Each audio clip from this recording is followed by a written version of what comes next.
Another blood-red sunset and yet another moon face, and still another 100 miles to my next resting place. Driving down the road, eyes on the horizon.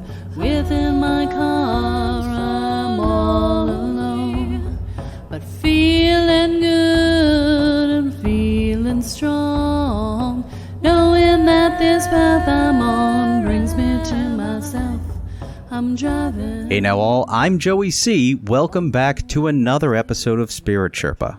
This is the show that helps and encourages you on your journey to unlock your magic mojo. With me as always is the Spirit Doctor, Kelle Sparta. Hey Kelly. Hey Joey. Happy Spirit Sherpa Day. Happy Spirit Sherpa Day. I don't know if that's a day, but I think it should be. It is now. Yeah. What's today? July 9th, officially Spirit Sherpa Day. There you go. Officially Spirit Sherpa Day. That's a good day for Spirit Sherpa Day, too. Sure. Yeah, 7-9. Good exactly. numbers. Good, very good numbers. That's what I'm saying. Can't complain. What are we talking about today? Well, today we're going to talk about what happens when we reject ourselves. Oh, that sounds sad. Yeah. And sadly common. Well, what does it mean, rejecting ourselves? In order to understand that, you have to actually understand what happened in childhood. When we grow up in a challenged childhood environment, we are not allowed to exist as ourselves. Okay. We exist as an adjunct of our parents, as a wish fulfillment, or as a, servant, or as a reflection of them, or as a, stay out of my way and just do what I tell you, right. Pretend to be invisible sort of thing. So all of these things create a situation in which we don't exist unto ourselves. And any attempt we make at individuation gets squashed. So in order to understand how self-rejection happens, you have to understand that you were programmed for it in your childhood. It's just a continuation of your childhood experience. And since there's nobody on the outside to do that for you, you do it for yourself. Okay. And so every time you don't pay attention to your own needs in favor of taking care of someone else's needs, that's a form of self-rejection. I see. And that is very common. Yes. So are there other forms of self-rejection? Because that's a very general one. It is a very general one. But it applies across many, many different areas. Exactly. Okay. So, if you look at it in your relationships, It's like, oh, well, we'll do what my honey wants to do instead of what I want to do because I want to make them happy. Or if you look in parent-child relationships, it's I'll sacrifice so my child can have. Let's talk about business owners for a minute, right? If you're a business owner, it looks like, oh, well, I won't charge everything that my program is worth because people can't afford it, right? So I'll make sure that they have enough money for their lives, but not that I'll make sure that I have enough money for mine, right? So you end up running a charity rather than a business. Yeah. It goes across everything. In your spiritual life, it twists it another way. Okay. So in your spiritual life, it looks like I'm going to do God's will and not my own. Okay. It's not I'm going to trust in the universe. That's different. It's I'm going to hand myself over entirely to another being and have no volition of my own. And I'll do whatever they tell me, no matter how hard it hurts or how much it sucks. Right. That's its own form of self-rejection. I see. Or I'll hand myself over to a guru, which is even worse. Because at least with God, you have a chance of maybe putting your own stuff in there as you're getting your own messages. With a guru, anybody who's going to let you do that? Oh my God, run away. Well, and this is an interesting slippery slope in some cases, especially in the cases of whether it's a faith belief system or whether it's a family relationship. It's easy to slip into that. The place what you mentioned, which is an interesting one here in terms of the business side of it, that gets a little more concrete, right? There's a black and white element there that's a little easier, I think, often for people to see if you point it out. But if you say you shouldn't be putting yourself before your kid, that's where they're going to fight you on it a little more than they would from the business perspective. Right. Whereas if you say, well, you shouldn't be putting yourself before your kid and they fight you on it, you say, is that really the model that you want to give your child, is that they should sacrifice themselves for others?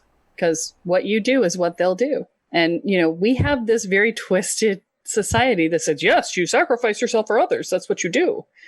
And it's like, come on. If you don't put your oxygen mask on, you will pass out before you can help the other person. And I think that the oxygen mask is a great example. And I want to focus on a word and ask you about it specifically, because you're using the word sacrifice yourself for I hate others. that word. But it's valid here, because you're not talking about doing things for other people. Yes. You're talking about absolutely. Rejecting yourself for the sake of others, which that's a difference, right? That's a sacrifice. Yeah. You're literally laying yourself on the altar of their happiness and letting your blood flow onto the altar in service to them. Let's be clear. That's exactly what you're doing. You are taking your life's blood, your life's energy, and giving it to them because you think they deserve it more than you do. Mm-hmm. Now think about that for a second. They deserve it more than you do. Really? It's your life. How is it that they deserve your life more than you do? It's your energy. How is it that they deserve it more than you do? But what you hear all the time, every time I say something like this to one of my people, they go, oh, but I don't want to be selfish. Because that is the word that has been used to manipulate them since the day they were born. Okay. Well, what's the difference between focusing on yourself and being selfish? There's a difference between self-care and selfishness. Okay. I wish I could insert the recording that I did with Monique Darling on this a little while ago, because it was we did like 20 minutes on this entire topic. If you go on my YouTube channel, you'll find it. Yep. But the short answer is that when you are selfish, you are taking from others to serve yourself without their permission. Taking from others without their permission to serve yourself. That's selfishness. All right. Self-care is I'm taking care of myself before I give you what I have left over to take care of you. Mm-hmm. I'm making sure I survive before I help you out. And that's not unreasonable, because if I don't make sure I survive, then I won't be here tomorrow to help you out either. It's like, if you look at it from the outside, I mean, I like the oxygen analogy. Mm-hmm. If you think about it like you've had a horse that you've been riding all day, and it's tired and it's sweaty and it needs to be combed and it needs to have its shoes cleaned and it needs to be covered and fed and watered and allowed to be still. And your neighbor comes running over and says, I need your horse to come plow my yard. Do you hand over that exhausted animal to your neighbor? Or do you look at your neighbor and say, maybe tomorrow, when the horse is well watered, well fed, and well rested? Yeah. We'll do that with a horse, but we won't do that for ourselves. Yeah. So that's the difference here, is not don't help others. It's just don't put that help of others prior to your own well-being. Yes. So I'm going to take it back to the business owner again, because they're going to say, well, but what about the people who need me? There's a way in which we get codependent with other people. Okay. And there's a way in which our need to be needed feeds into it. And this is true whether it's business owners or not, but it applies to the business owners particularly. And the need to be needed is, well, we're going to pick a market that is unserved. We're not going to consider why that market is unserved, as in it doesn't pay, or the people can't take in the information because they're in survival mode and they can't take it in when they're in survival mode, or whatever. Any number of reasons why that market is underserved. They go, oh, they need me, and I need to be needed. And so I'm going to go in and serve them. The analogy that you made a minute ago, saying, well, it's not that you don't do something to help, it's that you do it after you've taken care of yourself. Right. So in that analogy, the business owner might look at me and say, but these people will never be served. And if I don't serve them, then no one will serve them. And my answer to that is, then they're only 10% of your business, because that's your charity give back. That is not how you feed yourself. You feed yourself first with the people who can afford to pay you what you need to make in order to feed yourself. Yeah. And hopefully feed yourself well, because you deserve to be fed and clothed and housed in a way that is good, not just bare subsistence. Mm-hmm. Then, if you want to serve that underserved community, you do it. at 10% of your business, because that's your tithe back to the community. Okay. So you can do that either by comping somebody into your program every now and again, or offering a scholarship option or a work study program, or maybe you do something specifically for that community that is something you do only for them, but it is not your business. It is your give back. And that's the thing. This is what I'm talking about. People who are business owners don't recognize how much this stuff feeds into their business. I talk about it all the time with business owners. Everything from, I just went into my dad's pattern of working my ass off and not paying any attention to whether or not it was actually getting me anywhere. Just if I was working hard, then I was doing it right. Yeah. Or I went into the pattern of codependency where I couldn't charge more because they couldn't afford it. Okay. Where it's not my job to know how much they can afford. It's my job to know what I need to charge to make my services pay what I want them to pay. And then to find the people who can afford it. That's my job. Not to make sure that that person right there can afford it. There's lots of different ways that this builds into a business. From those things to sometimes we won't let ourselves be successful at a higher rate because our parents weren't that successful and we don't want to outshine them. That's another thing. There's so many things. The worthiness thing, the I can't pick up the phone and talk to somebody who might be a good JV partner for me because I might sound stupid asking, or they might not think I'm good enough, or I'm not worthy to talk to them. You get invited into a room with other movers and shakers and you don't know why you're there. Yeah. And you're like, well, how did I get here? That must have been a mistake. And now we're hitting on an element of, so we started talking about self-rejection, and then we started talking about how that ties into not taking care of yourself, taking care of others before yourself. But now you're hitting on this sort of major point of the worthiness element that is a huge part of the childhood piece that comes back in this case. Absolutely. Yeah. Because, in our childhoods, we learn that we're not important, we're not enough, we're not worthy. Yeah. We don't matter. Our opinion doesn't matter. Our feelings don't matter. We're not supposed to have feelings. Yeah. It's not just that they don't matter. We're not supposed to have them. Well, and it's great to recognize all this, but Kelly, how do we break it?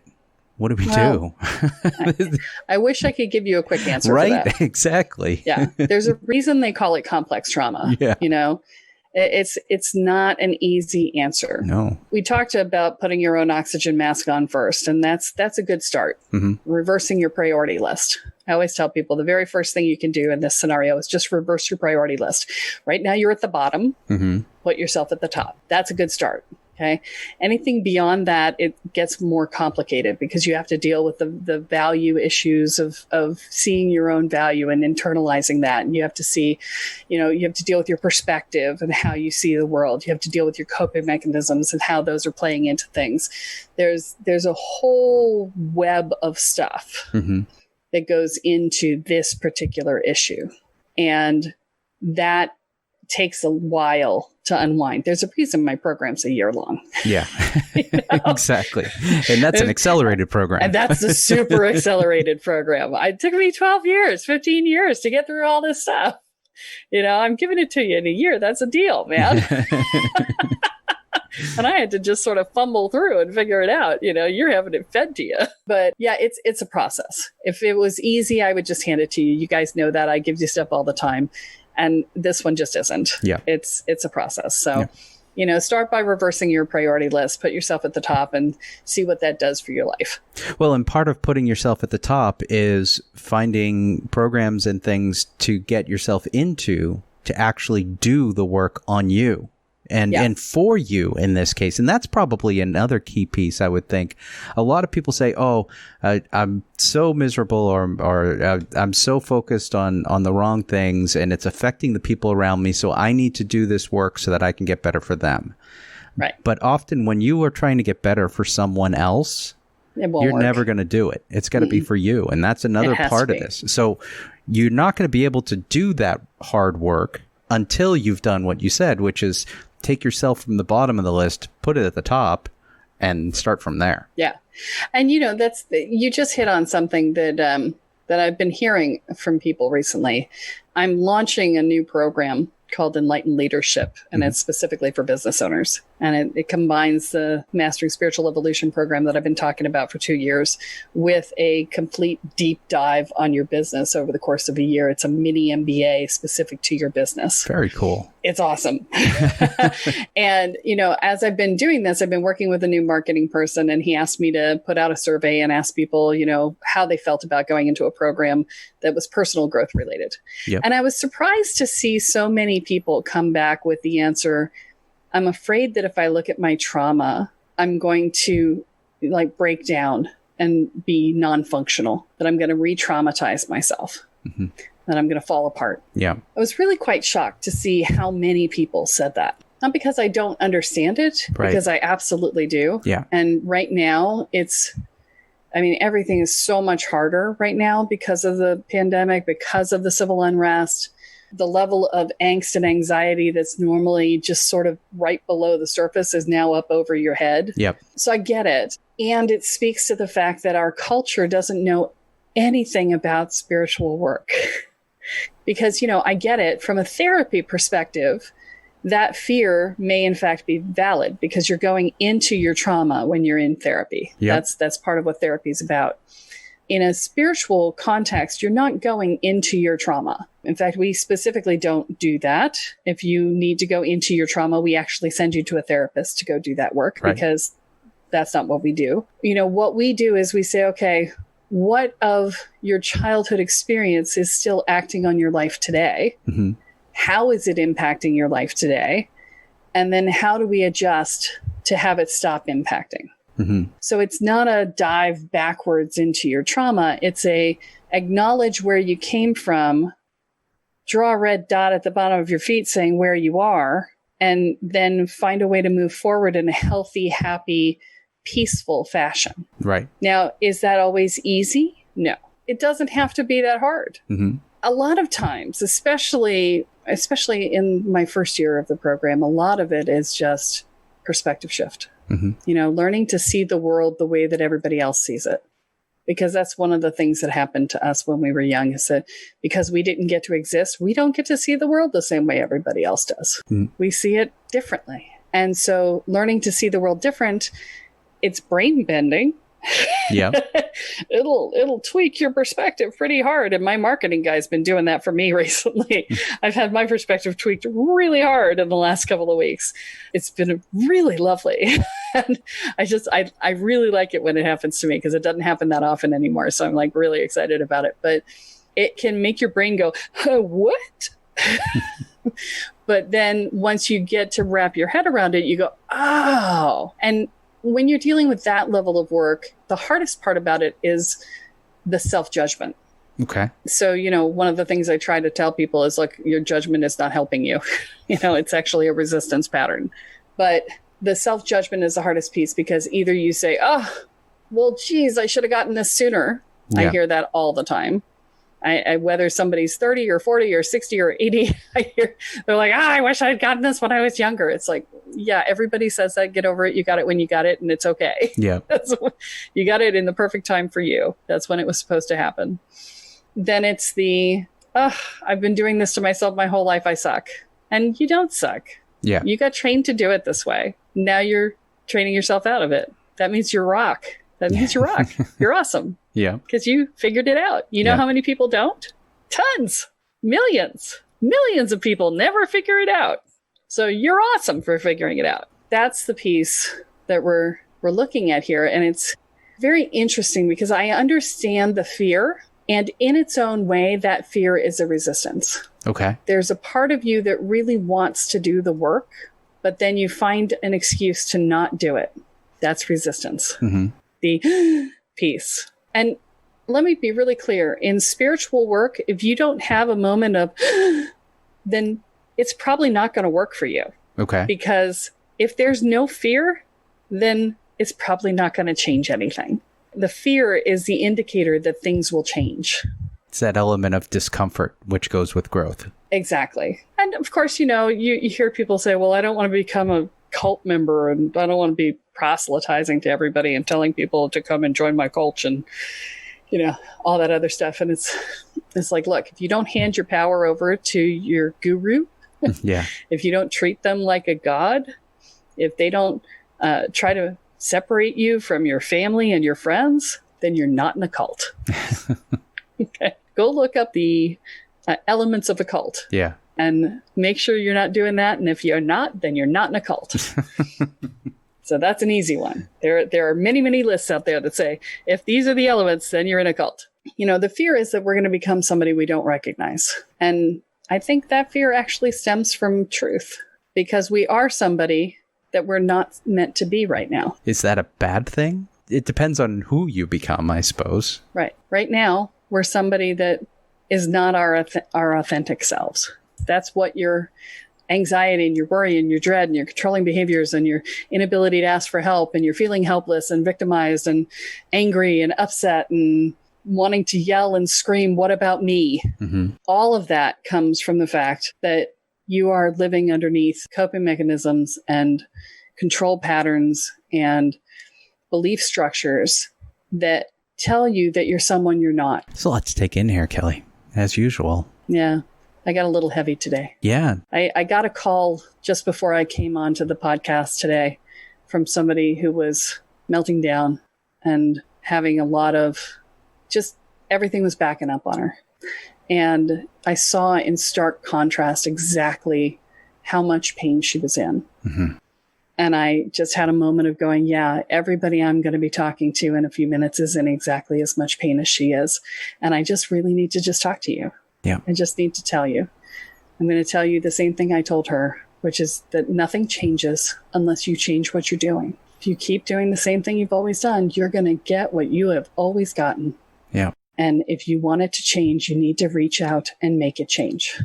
Flip your list. That's a good, very small step. Yes. Cool stuff. If you want to make a bigger change, then come do Mastering Spiritual Evolution with me.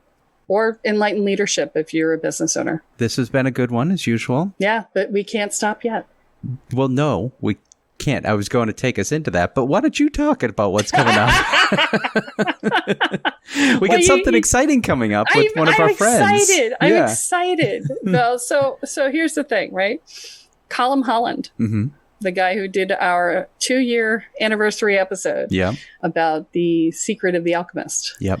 He is having his book launch on the 31st of July. Yes. And we are going to put the link for that into the show notes.